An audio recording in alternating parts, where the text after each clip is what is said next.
Coordination chapter start हो गया था, जिसमें आपको लिगैंड बता दिए थे, कोऑर्डिनेशन नंबर बता दिए थे, यूनिडेंडेट, डाइडेंडेट, बाइडेंडेट, ये आपको ऑलमोस्ट हो गया था। कोऑर्डिनेशन में बोले थे कि आपका एक सेंट्रल मेटल होता है, सेंट्रल मेटल से को इलेक्ट्रॉन देने वाले कुछ लोग होते हैं, वो न्यूट्रल एटम भी हो सकते हैं, वो एनाइन भी हो सकते हैं, उनको हम लिगैंड बोलते हैं। लिगैंड तीन तरीके, सॉरी लिगैंड दो तरीके के होते हैं, बेसिकली तीन तरीके के हैं, आप कई सारी को भी कह सकते हो। पहले हो गए यूनिडेंडेट लिगैंड, जिसमें देने वाला सिर्फ एक ही होगा, fluorine, chlorine, bromine, iodine, water, ammonia, इनमें डोनर एटम कोई एक है। डोनर एटम अगर एक होगा तो यूनिडेंडेट, डोनर एटम अगर दो होंगे और दोनों सेम होंगे तो वो हो जाएगा डाइडेंडेट, और अगर दो से ज्यादा लोग हैं तो वो हो जाएगा पॉलीडेंडेट, और अगर देने वाले दो लोग हैं इलेक्ट्रॉन लेकिन वो दोनों अलग अलग तो वो कहलाते हैं एम्बीडेंडेट लिगैंड। ठीक। कोऑर्डिनेशन कंपाउंड में क्या है, जो आपका सेंट्रल मेटल होता है वो लिगैंड से अटैच होता है with the help of coordination bond, coordinate bond से वो अटैच होता है। कॉम्प्लेक्स तीन तरीके के डिफाइन किए गए थे, पहला है कैटायनिक कॉम्प्लेक्स, दूसरा है एनायनिक कॉम्प्लेक्स, तीसरा है न्यूट्रल कॉम्प्लेक्स। कैटायनिक कॉम्प्लेक्स के ऊपर पॉजिटिव चार्ज मिलेगा, एनायनिक कॉम्प्लेक्स के ऊपर नेगेटिव चार्ज मिलेगा, न्यूट्रल के ऊपर कोई चार्ज नहीं मिलेगा। इन केस अगर आपको नहीं दिख रहा है कि वो कैटायनिक है कि, तो आपको एक तरीका बताए थे कि एक बड़ा वाला ब्रैकेट होता है, उसके अंदर सेंट्रल मेटल होता है, फिर गोलू वाले ब्रैकेट में आपका लिगैंड लिखते हो। तो बड़े वाले ब्रैकेट के अगर आगे बड़ा वाला ब्रैकेट है आपका, और उस बड़े वाले ब्रैकेट के अगर आप आगे मेटल लिखते हैं तो ये जो कंपाउंड होगा ये एनायनिक कॉम्प्लेक्स होगा। अगर बड़े वाले ब्रैकेट के पीछे आप नॉन मेटल लिखते हैं तो वो बेसिकली आपका कैटायनिक कॉम्प्लेक्स होगा। तो कैटायनिक कॉम्प्लेक्स, एनायनिक कॉम्प्लेक्स और न्यूट्रल कॉम्प्लेक्स तीनों को पहले डिफरेंशिएट करने आना चाहिए, नॉमेनक्लेचर में भी हेल्प करेगा। ठीक है। उसके बाद आपको टाइप्स ऑफ लिगैंड बता दिया था, unidentate as it is fluorine, chlorine, bromine, iodine, cyanide, ammonia, water. Didentate में आपको ऑक्सलेट आयन C2O4 पर 2 माइनस ये बता दिया था, और इथेन 1,2 डाइएमीन ये आपको बता दिया था। ठीक है, ये कर सकते हो। पॉलीडेंडेट में क्या है, एक से ज्यादा होंगे, EDT है, एथिलीन डाइएमीन टेट्राएसीटेट। नाम स्ट्रक्चर के साथ याद रखिए, इसमें इंपॉर्टेंट है क्वेश्चन पेपर के लिए। स्ट्रक्चर एग्जांपल देखो, डेफिनेशन के साथ इनका एग्जांपल भी आपको रटा होना चाहिए। यूनिडेंडेट क्या होता है, विद देयर एग्जांपल। डाइडेंडेट क्या होता है, with their example. Polydentate with their example, और ऐसे ambidentate with their example. Ambidentate में आपका दो लोग थे, देने वाले दो लोग रहेंगे, एक टाइम पर एक ही देंगे लेकिन दोनों में से कोई भी एक दे सकता है। जैसे एग्जांपल के तौर पर NO2, तो NO2 अगर NO2 में नाइट्रोजन दे रहा है तो N नाइट्राइट हो, और अगर ऑक्सीजन दे रहा है तो O नाइट्राइट हो। दूसरा था आपका SCF, सल्फर देगा तो थायोसाइनाइट हो, और अगर नाइट्रोजन देगा तो आइसोथायोसाइनाइट हो। ठीक, समझ आ गया। कोऑर्डिनेशन नंबर समझाए थे कि सेंट्रल मेटल से जितने भी सिग्मा बॉन्ड बनेंगे वही उसके कोऑर्डिनेशन नंबर होते हैं। दो तरीके की वैलेंसी होती है, primary valency, secondary valency. Primary valency ionizable होती है, जो बड़े वाले स्क्वायर ब्रैकेट के हमेशा बाहर मिलेगा। सेकेंडरी वैलेंसी हमेशा ब्रैकेट के अंदर गोलू वाले ब्रैकेट में ही वो आपको मिलेंगे, तो वो सेकेंडरी वैलेंसी हो गई। ठीक है। काउंटर आयन समझा दिया था, जो बड़े वाले ब्रैकेट के दोनों बाहर होते हैं वो काउंटर आयन होते हैं। कोऑर्डिनेशन स्फीयर, ये काउंटर आयन प्लस मेटल और प्लस लिगैंड, इस ब्रैकेट को लेके पूरा आपका कोऑर्डिनेशन स्फीयर बोलते हैं। ठीक है। बाकी उसके बाद आता है आपका charge on complex ion, and that is oxidation number. ये आपका आज का टॉपिक है। उससे पहले आप कुछ कॉमन लिगैंड और उनका नाम क्या लिखना है, जब कैटायन होगा कॉम्प्लेक्स, जब एनायन होगा कॉम्प्लेक्स तो क्या आप लिखोगे, ये बेसिक कम से कम इतनों के नाम रटे होने चाहिए विद देयर चार्जेस। लिखना क्या है वो भी याद रखो, ताकि करने में क्वेश्चन आसान रहेगा, क्योंकि नॉमेनक्लेचर में काम लगेगा। जैसे कुछ कॉमन लिगैंड और उनके नाम है, जैसे निगेटिव लिगैंड जिनके ऊपर नेगेटिव चार्ज। पहला है साइनाइड, दैट इज Cl-1, तो इसके ऊपर -1 चार्ज होता है। इसका नाम नॉमेनक्लेचर करते समय या तो इसका नाम आप साइनो लिखोगे या इसका नाम आप साइनाइडो लिखोगे। अच्छा, लिगैंड लिखने के लिए एक अलग से रूल है, आपको लास्ट में ओ लगाना है, कंपलसरी है। डो लास्ट में बोलते समय डो आना चाहिए, जैसे साइनाइडो, फ्लोराइडो, क्लोराइडो, ब्रोमाइडो, तो ये आना चाहिए लास्ट में। ठीक है, ओ आना चाहिए। सेकेंड है आपका हेलाइड, दैट इज, तो हेलाइड का मतलब होता है फ्लोरीन, क्लोरीन, ब्रोमीन, आयोडीन। अगर फ्लोरीन होगा तो फ्लोराइडो, क्लोरीन होगा तो क्लोराइडो, ब्रोमीन होगा तो ब्रोमाइडो, आयोडीन होगा तो आयोडाइडो। ठीक। तीसरा है नाइट्रो, दैट इज NO2 पर 1 माइनस, उसका नाम लिखोगे नाइट्रो। तीसरा है, चौथा पांचवा है आपका नाइट्रेट, NO3 पर 1 माइनस, उसका नाम आप लिखेंगे नाइट्रेटो। OH माइनस, उसका नाम लिखेंगे आप हाइड्रोक्सो। एमाइड NH2 पर एक माइनस, उसका नाम लिखोगे एमाइडो। तीसरा है एसीटेट, एसीटेटो, एक माइनस हो गया एसीटेटो। अब एसीटेटो तक आप चेक कर लो, सबके ऊपर एक ही माइनस है। अब उसके बाद है दो माइनस वाले, ऑक्साइड दैट इज -2, तो इसके लिए आप ऑक्सो लिखोगे। सल्फाइड, सल्फाइडो, दो माइनस है। सल्फाइड SO3 पर दो माइनस, सल्फाइटो।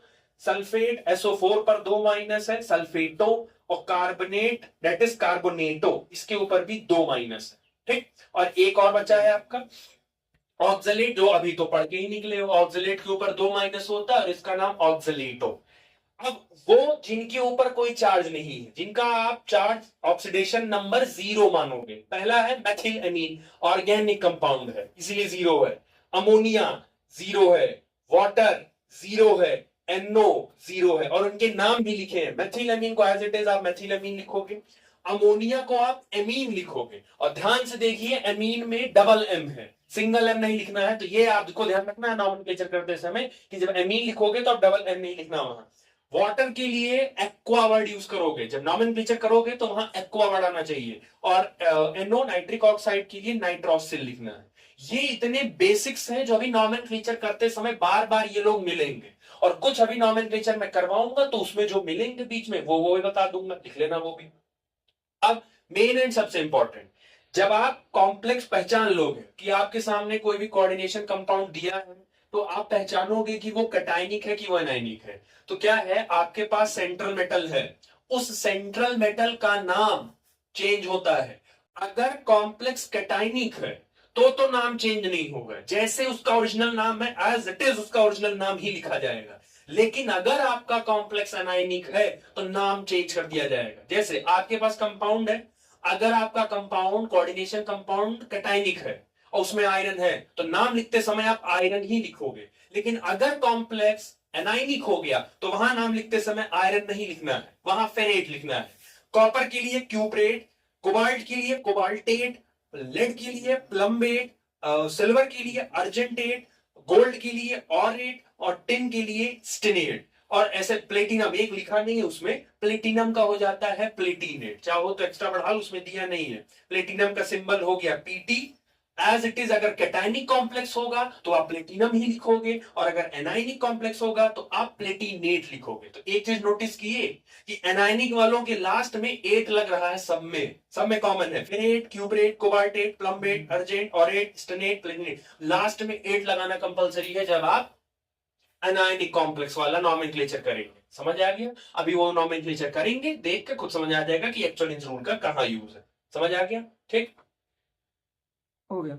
चलिए, अब क्या है, नॉमेनक्लेचर करने से पहले दो तीन चीजें हैं, समझ लो। पहला, सबसे पहला काम आप नॉमेनक्लेचर करते समय पहले आप ये छांटिए कि आपका कॉम्प्लेक्स कौन सा है, कैटायनिक है कि एनायनिक है कि न्यूट्रल है।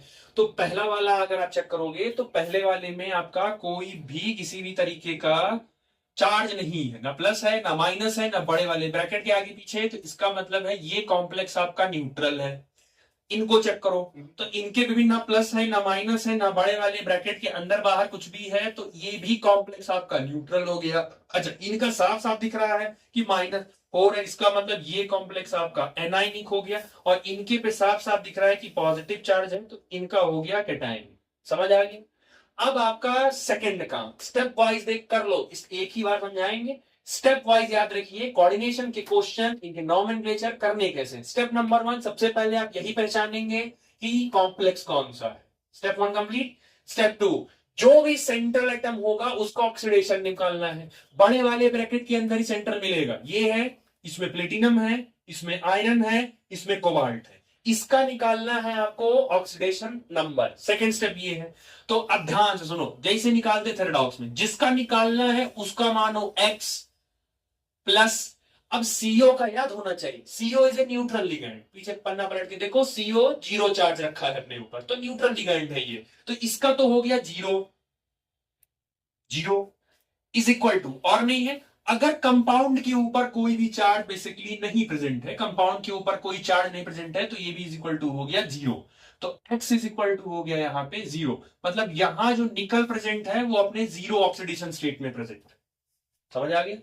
अब आओ जरा नीचे, चलो प्लेटिनम का निकालना है, तो प्लेटिनम का हो गया X, Cl, Cl के ऊपर कितना माइनस होता है? एक माइनस, तो 2 Cl है तो सीधे सीधे कितने हो गए? 2 माइनस, प्लस, क्योंकि जोड़ना ही होता है लेकिन क्योंकि Cl का मैंने डायरेक्ट माइनस कर दिया। NH3 is a neutral ligand, zero होता है चार्ज के ऊपर, तो ये जीरो, और पूरे कंपाउंड के ऊपर कोई चार्ज नहीं है तो इज इक्वल टू जीरो। अब ये x माइनस टू उधर जाएगा तो ये हो जाएगा x इज इक्वल टू +2। इसका मतलब है प्लेटिनम यहां अपने आप में +2 में प्रेजेंट है। समझ आ गया?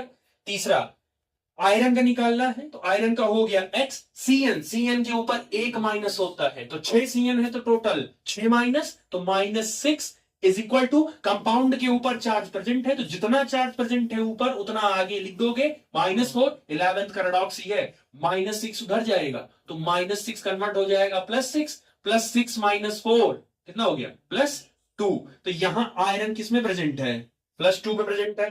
सेम नीचे जाओ जरा, कोबाल्ट का निकालना है तो कोबाल्ट का हो गया x, NH3 का होता है 0 तो प्लस हो गया 0 इज इक्वल टू पूरे कंपाउंड के ऊपर +3 है तो ये हो गया आपका +3, तो x इज इक्वल टू हो गया ये +3, यानी यहां कोबाल्ट जो प्रेजेंट है वो अपने +3 में प्रेजेंट। समझ आ गया? सेकेंड स्टेप आपका ये रहेगा कि आपको ऑक्सीडेशन नंबर निकालना है और निकालने के लिए सभी लिगैंड के चार्जेस आपको याद होने चाहिए, और इतना पढ़ के आते हो कि वो याद हो जाता है। जैसे Cn बहुत बेसिक है, -1, OH -1, fluorine chlorine bromine -1, oxygen -2, sulph SO4 -2, CO3 -2, तो बेसिक जो पढ़ के आया वही चार्ज है, कुछ अलग से नहीं है। हाँ, न्यूट्रल वालों का याद रखना, NH3, H2O, मेथिलएमीन, NO, इन सब का चार्ज आप 0 रखेंगे। समझ आ गया? अब आता है इनका नाम, नाम कैसे लिखना।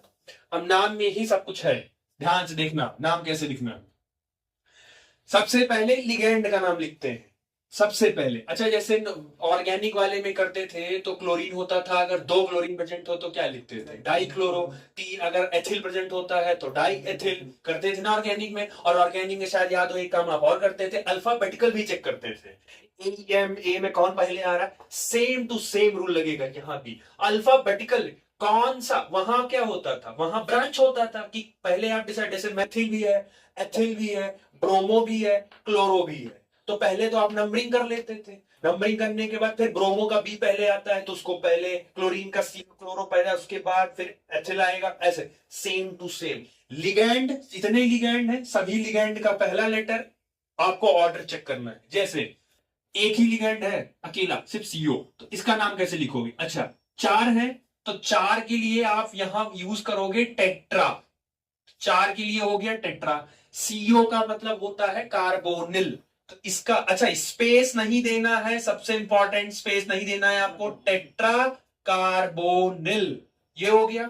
उसके बाद आपको जब सारे लिगेंड का नाम हो जाएगा तब आपको सेंट्रल मेटल, अच्छा न्यूट्रल है, अगर न्यूट्रल होगा कॉम्प्लेक्स और कैटाइनिक होगा कॉम्प्लेक्स तो उस मेटल का नाम एज इट इज मेटल वाला ही लिखाएगा, तो इसके लिए कोई चेंज नहीं है। तो यहाँ पे एज इट इज इसका नाम रहेगा, क्या नाम रहेगा? निकल। और जिस ऑक्सीडेशन स्टेट में प्रेजेंट होगा वो लिखना पड़ेगा। 0 में है तो 0 लिखिए इसको, बस हो गया काम खत्म, पहले का नाम हो गया।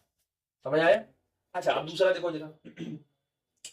Cl का मतलब होता है क्लोराइडो, बोला ना भी, क्लोरीन नहीं लिखते हैं, क्लोराइडो। और NH3 का नाम होता है एमीन, तो एमीन का A और क्लोराइडो का C, पहले कौन आएगा? एमीन आएगा, A आएगा, तो एमीन लिखोगे। अच्छा, कितने प्रेजेंट है? 2, तो 2 के लिए क्या लिखते हो? डाई, तो इसके लिए हो गया डाई, और एमीन लिखते समय 2M रहेगा तो ये हो गया डाई एमीन, हो गया। स्पेस नहीं देना है। क्लोराइडो 2 है तो 2 के लिए क्या लिखोगे फिर? डाई क्लोराइडो, ये हो गया डाई क्लोराइडो, दोनों लिगेंड का नाम हो गया। अच्छा, कॉम्प्लेक्स कैसा है? न्यूट्रल है। न्यूट्रल कॉम्प्लेक्स को एज इट इज आप कैटायनिक वाला मेटल कौन सा है? प्लेटिनम, स्पेस नहीं देना है, एज इट इज आप लिखना है आपको प्लेटिनम, तो ये लिख दिया प्लेटिनम। जिस ऑक्सीडेशन स्टेट में प्रेजेंट है वो उसको रोमन नंबर में लिखना है, 2 ऐसे लिखाएगा और फिर उसको ब्रैकेट करना है, हो गया इसका नाम। अब यही जब आप बुक में देखोगे तो कितना बड़ा नाम है, वो टुकड़े में है नाम, अभी जब सीख जाओगे तो नाम पढ़ना भी आ जाएगा। ठीक, चलो तीसरा देखो। सीएन को साइनाइड बोलते हैं लेकिन साइनाइडो, दो करना है आपको। अच्छे हैं तो 6 के लिए क्या यूज करते हो? हेक्सा, तो हेक्सा और साइनाइडो, तो हेक्सा साइनाइडो। अब कॉम्प्लेक्स कैसा हो गया ये, एनायनिक, तो आयरन नहीं लिखोगे, फेरेट लिखोगे, क्योंकि जब कॉम्प्लेक्स एनायनिक होगा तो आयरन के केसेस में उसको फेरेट लिखते हैं। तो उसके बाद आप लिखोगे फेरेट, फेरेट, और उसके बाद एज इट इज आप उसका ऑक्सीडेशन नंबर रोमन में, तो 2। अभी ब्रैकेट लगाओ चाहे ना लगाओ, डजंट मैटर, बट कोशिश करो लगी जाए। आ गया समझ में? तीसरा समझ में आ गया होगा, हेक्साएमीन, 6 के लिए हेक्सा लिखोगे, तो इसका नाम हो गया hexa amine, hexa amine. Cobalt, क्योंकि कटायनिक कॉम्प्लेक्स है, तो कोबाल्ट, और ऑक्सीडेशन नंबर 3 है, तो ये लिख दिया आपने 3। बस हो गया ना कोऑर्डिनेशन का, बहुत सिंपल। नेक्स्ट है आपका ये, इनका नाम कैसे करना है, एज इट इज। सबसे पहला काम, आप पहले कॉम्प्लेक्स पहचानिए, बड़े वाले ब्रैकेट के बाहर नेगेटिव है, तो ऐसे नेगेटिव चला जाएगा तो पीछे पॉजिटिव छोड़ के जाएगा, विच मींस ये आपका कैटायनिक कॉम्प्लेक्स हो गया। पहले है तो इसका मतलब है ये आपका एनायनिक कॉम्प्लेक्स हो गया, और पहले है तो ये भी आपका एनायनिक कॉम्प्लेक्स हो गया। ठीक, ये क्लियर हो गया। सेकेंड स्टेप, आप ऑक्सीडेशन नंबर निकालिए, यहां पर सेंट्रल का कोबाल्ट, यहां जिंक, यहां एल्यूमिनियम का। ठीक, चलो कोबाल्ट का निकालो, तो कोबाल्ट का हो गया X प्लस NH3 का होता है 0, वाटर का होता है 0, क्लोरीन, एक क्लोरीन है तो एक क्लोरीन का -1, और इधर भी 2 क्लोरीन है, फिर तो एक क्लोरीन का -1, 2 क्लोरीन का -2, और इज इक्वल टू क्या हो जाएगा, -2 -1 -3 उधर जाएगा, तो x इज इक्वल टू +3। इसका मतलब है यहां कोबाल्ट आपका +3 में प्रेजेंट है। पहला काम हो गया। अब चलो नाम लिखो जरा। चलो, आपके पास एमीन है, आपके पास एक्वा है, आपके पास क्लोराइडो है, तो एमीन का A, एक्वा का A और क्लोराइडो का C, तो C तो पीछे ही लिखेगा। अब फंस इन दोनों में रहा है, तो आप अगला लेटर उठाओ। एमीन में अगला लेटर है M और एक्वा में अगला लेटर है Q। जब पहला कोइंसाइड कर जाएगा तो अगला लेटर उठाओ, तो M पहले आएगा कि Q पहले आएगा? M पहले आएगा, तो पहले एमीन का। अच्छा कितने हैं, 4 है, तो 4 है तो इसके लिए क्या लिखेंगे आप, टेट्रा एमीन। ये हो गया टेट्रा एमीन, बिना स्पेस हो गया आपका एक्वा। उसके बाद क्लोरीन के लिए हो जाएगा आपका क्लोराइडो, तो ये हो गया क्लोराइडो। अब उसके बाद सेंटर मेटल का स्पेस नहीं मेरे पास, तो मैं अलग यहां नीचे दे रहा हूं। ये हो गया, उसके बाद कोबाल्ट, उसके बाद इसका नंबर 3। अच्छा अभी आपने बड़े वाले ब्रैकेट के अंदर का नाम लिख दिया, अब बड़े वाले ब्रैकेट बाहर है अभी, तो Cl2 भले है, यहां कुछ नहीं लिखना है, वो बाहर है, लिगेंड नहीं है, तो नॉर्मल इसका जो नाम होता है, तो Cl को नॉर्मली आप क्या लिखते हैं, क्लोराइड, वो क्लोराइड, इसमें कोई डाई बाई कुछ नहीं लगेगा, इसमें सीधे क्लोराइड ही लगाना है आपको। समझ आ गया? ब्रैकेट के, बड़े वाले ब्रैकेट के बाहर वालों के लिए एज इट इज जो उनका नाम होता है वही लिखना है। ठीक, चलो इसमें आओ जरा, अब इसमें निकालो। अच्छा पोटेशियम पर कितना चार्ज होता है, +1, तो 2 पोटेशियम है तो कितना हुआ, +2। चलो आगे बढ़ो, जिंक का निकालना है, तो जिंक का हो गया X, 1 OH पर 1 माइनस, तो 4 OH पर 4 माइनस, इज इक्वल टू, ये हो गया 0, -4 + 2, -2 प्लस -4 + 2 हो जाएगा -2 उधर जाएगा, तो ये होगा आपका +2। ठीक, ये हो गया। अब नाम लिखो जरा। अच्छा ब्रैकेट के पहले जैसे ऑर्डर है, ब्रैकेट के पहले ही है तो इनका नाम पहले ही रहेगा, इनका नाम पहले ही आपको लिखना है, पोटेशियम, और इनके बाद आपको स्पेस देना है थोड़ा सा, इनके बाद अब उसका लिगेंड का नाम लिखो, तो इनके लिए हो जाएगा टेट्रा, और OH को लिखते हैं हाइड्रोक्साइडो, तो टेट्रा हाइड्रोक्साइडो, ये हो गया।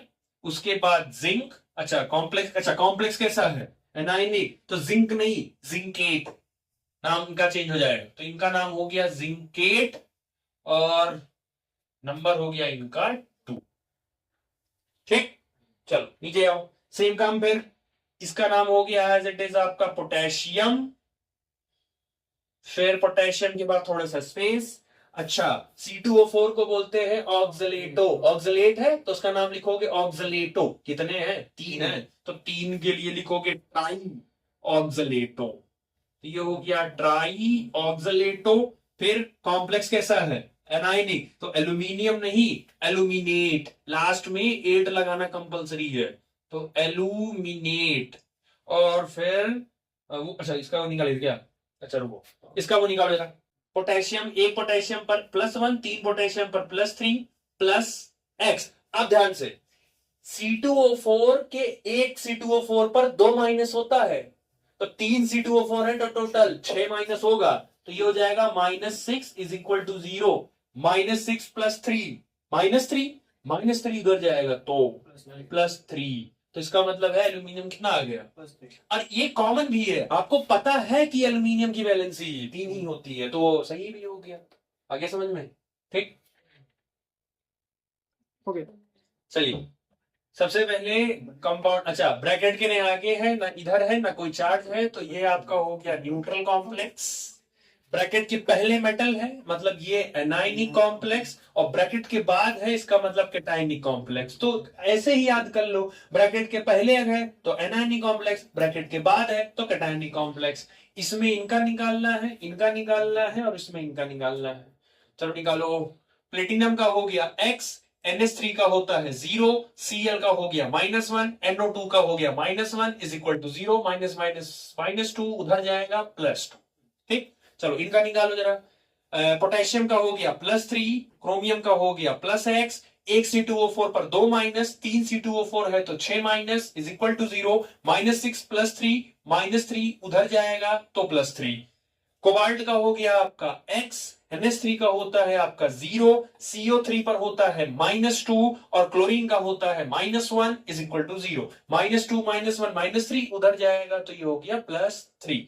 चलो अब नाम लिखो, ये एमीन है, ये क्लोराइडो है, ये नाइट्राइटो है, तो एमीन एज इट इज। अच्छा दो है तो दो के लिए लगा डाई, फिर एमीन AMMINE बिना स्पेस दिए क्लोराइडो, तो उसके बाद नाइट्राइटो, तो नाइट्राइटो ये हो गया। कॉम्प्लेक्स न्यूट्रल है तो एज इट इज मेटल का नाम, मेटल का नाम बिना स्पेस दिए ही आपको लिखना है प्लेटिनम, जितने में वो प्रेजेंट है 3 में आई थिंक नहीं 2 में है, तो ये हो गया 2, काम हो गया। दूसरा, पहले नाम इनका लिख लीजिए क्योंकि ये पहले मिल गए हैं, तो इनका नाम लिख लीजिए पहले आप, दैट इज आपका पोटेशियम, फिर उसके बाद स्पेस दीजिए। अब क्योंकि 3 है तो 3 के लिए होता है ट्राई, ऑक्सलेट हो है लेकिन क्योंकि लिगैंड है तो ऑक्सलेटो, और क्योंकि कॉम्प्लेक्स एनाइनिक है तो क्रोमियम नहीं लिखा जाएगा, क्रोमेट लिखा जाएगा, तो ये हो गया क्रोमेट, और +3 तो ये हो गया रोमन नंबर में 3, इनका हो गया ये। तीसरा एज इट इज, ये एमीन है, ये कार्बोनेटो, कार्बोनेट है बट लिखते समय कार्बोनेटो, तो ये सी एमीन तो 5 है, तो उसके हिसाब से लिखेंगे आप, तो पेंटा। उसके बाद एमीन, तो ये कंफ्यूजन मत रखना, ये होगा कंफ्यूजन कि पेंटा में है एमीन में भी है तो एक हट नहीं, लिखना पूरा है, पेंटा 5 के लिए पेंटा, और फिर NH3 को एमीन, तो आप लिखेंगे पूरा, तो पेंटा एमीन। CO3 को बोलते हैं कार्बोनेटो, कार्बोनेटो, ये आपका कार्बोनेटो, और उसके बाद कैटायनिक कॉम्प्लेक्स है तो एज इट इज, फिर मेटल का नाम, तो मेटल का नाम आपका एज इट इज कोबाल्ट, फिर उसका ऑक्सीडेशन नंबर, तो ऑक्सीडेशन नंबर हो गया 3, और क्योंकि लास्ट में Cl बचा है तो उसका नाम एज इट इज क्लोरेट। समझ आ गया, ठीक।